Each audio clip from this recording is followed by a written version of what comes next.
আমার মুসলিম ভাই ও বোনেরা, একটা সময় আপনি আমি এই দুনিয়ায় ছিলাম না। আজকে আছি, আবার এক সময় থাকবো না। এই দুনিয়া থাকার জায়গা না। এই দুনিয়া অস্থায়ী, আখেরাত চিরস্থায়ী।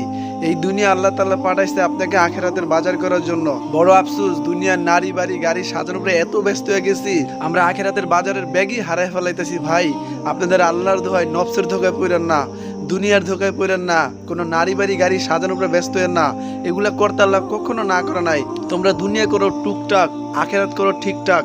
বড় আফসোস, নফসের ধোকা পড়া হোক, শয়তানের ধোকা পড়া হোক, নিজের গাফলিতি করে হোক, আল্লাহকে বাদ দিয়ে দুনিয়ার পিছে ছুটতাছি।